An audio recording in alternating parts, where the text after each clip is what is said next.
Assalamualaikum warahmatullahi wabarakatuh. Apa khabar semua orang? Saya harap anda dalam keadaan yang sihat dan selamat. Jadi, sebelum itu saya akan perkenalkan diri saya. Nama saya Syed Hakim. Dan hari ini topik yang kita akan bincangkan adalah sistem pembelajaran secara online. Apakah itu sistem pembelajaran secara online? Sistem pembelajaran secara online adalah sistem pembelajaran jarak jauh yang menggunakan teknologi kemudahan seperti handphone, tab dan laptop.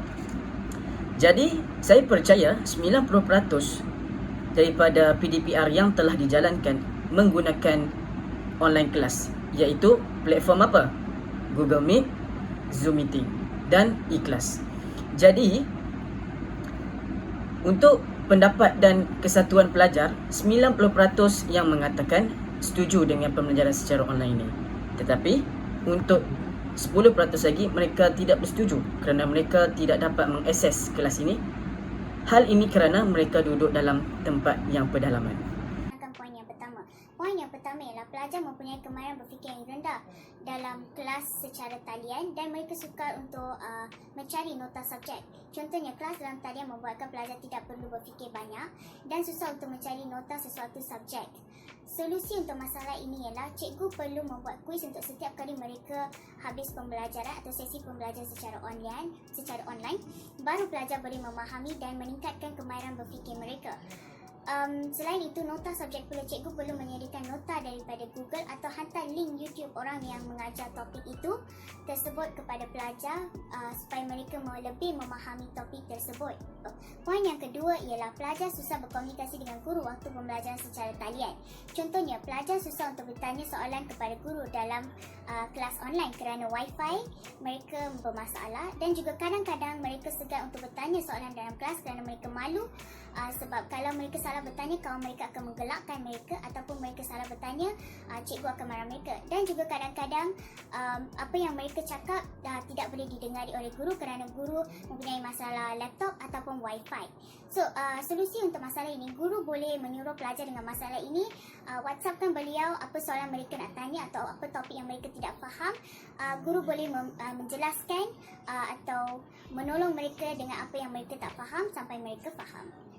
Salam sejahtera, saya Cikgu Iza. Ibu bapa mempunyai tanggungjawab yang tinggi untuk menyediakan PDPR dan membantu menyelesaikan kerja rumah pelajar. Sebagai contohnya, ibu bapa perlu menyediakan gadget dan wifi di mana mereka perlu mengeluarkan duit. Ini menjadi masalah yang besar kepada keluarga yang susah.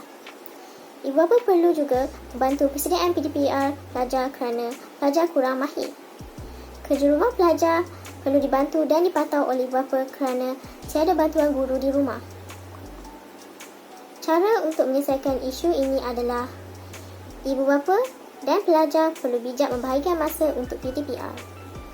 Mengajar pelajar untuk berdikari dengan mengajar penyediaan PDPR. Nama saya Madhirsi Rajamohan. Saya secara peribadi tidak mendakwa bahawa sistem pendidikan ini adalah platform yang tepat untuk pelajar semasa wabak ini berlaku di Malaysia. Kerana pelajar prasekolah dan sekolah rendah tidak dapat duduk di satu tempat selama 1 hingga 2 jam. Ini akan menyebabkan pelajar kurang tumpuan semasa waktu kelas dan mereka juga akan berasa bosan dengan subjek tersebut. Di samping itu, pelajar tidak akan menunjukkan minat mereka dalam mata pelajaran yang akan datang sekiranya jangka masa kelas terlalu panjang. Selamat sejahtera, nama saya Kisha Rupini. Pelajar tidak dapat memahami cara pembelajaran dan penerangan pada topik dengan baik. Ini disebabkan mereka belajar secara online akan membuat pelajar mudah terganggu dengan benda-benda lain. Seperti pelajar diganggu oleh mesej-mesej dari WhatsApp, Facebook dan juga Instagram. Kerana mereka tertarik dengan mesej-mesej dari media sosial, pelajar pun terus tutup kamera dan mikrofon untuk terus berbual dengan rakannya di media sosial. Jadi, ini mereka tidak dapat mendengar guru mereka ataupun memberi tumpuan perhatian kepada pembelajaran. Selain itu, ini juga akan menjejaskan pembelajaran mereka di talian. Dan ini juga salah satu sebab mereka tidak memahami cara pembelajaran dan penerangan pada topik dengan baik. Sebab mereka tidak menumpukan perhatian kepada gurunya semasa gurunya menjelaskan. Selamat sejahtera, nama saya Vilashni. So, antara kelebihan pembelajaran secara talian adalah zon selesa.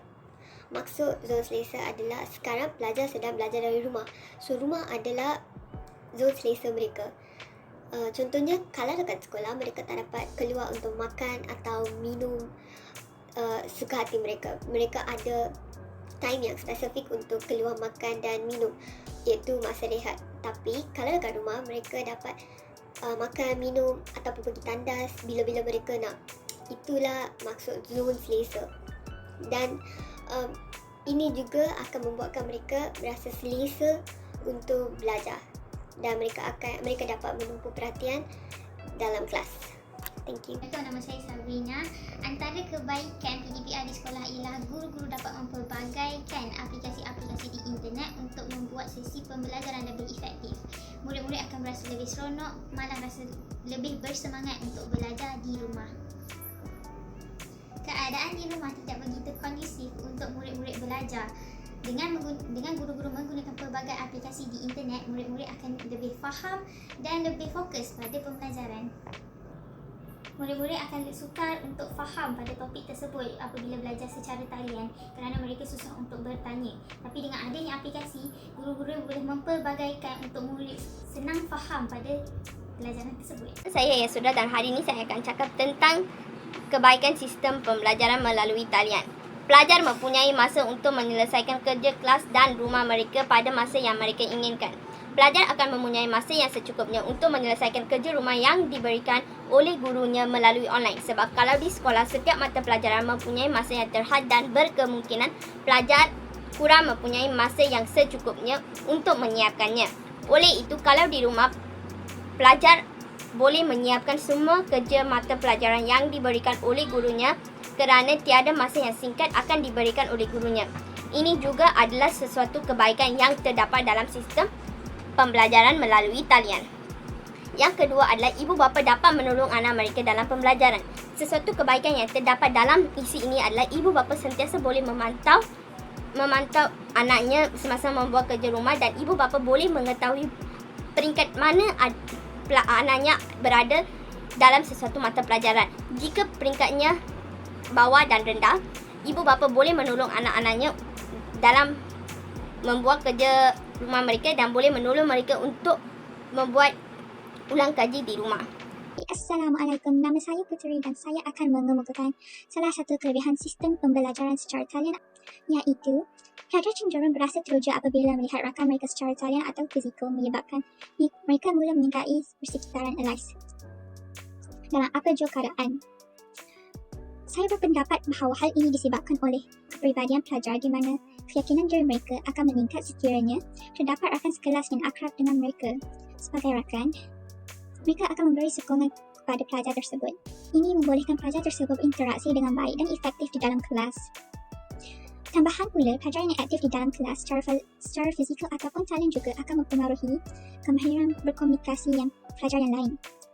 Kemahiran berkomunikasi adalah elemen yang sangat penting bagi sesi pembelajaran kerana pelajar akan menguasai cara bercakap atau beradab dengan guru. Contohnya, pelajar berkebolehan untuk menanyakan soalan kepada guru dengan rasa yakin dan hormat terhadap guru tanpa mencetuskan sebarang konflik. Akhirnya, rakan sekelas juga boleh mempengaruhi prestasi pelajar dalam akademik. Hal ini kerana pelajar mudah terpengaruh dengan sikap rakan sebaya. Jika sikap yang ditonjolkan adalah positif, maka ia akan memberi kesan yang positif terhadap sikap pelajar itu sendiri. Contohnya, mereka dapat bekerjasama dengan baik demi melaksanakan sesuatu tugasan. Itu sahaja daripada saya. Okey, jadi apa yang saya dapat simpulkan daripada apa yang kawan-kawan saya terangkan tadi, sistem pembelajaran online ini terbahagi kepada dua, iaitu kebaikan dan keburukan. Okey, kita lihat dulu apa kebaikan dia. Kebaikan dia adalah sistem pembelajaran online ini mengikut abad ke yang 21. Dan kita pergi kepada keburukan dia, sistem pembelajaran online ini ianya memberi kesan yang amat rendah kepada tumpuan pelajar, dan pelajar menjadi lemah dalam konsep penumpuan untuk mendapat sesuatu pelajaran. Jadi apa yang saya harapkan, kes COVID ini menurun dan keadaan menjadi okey supaya kelas secara bersemuka dapat kembali seperti biasa. Okey, itu sahaja dari kami. Terima kasih.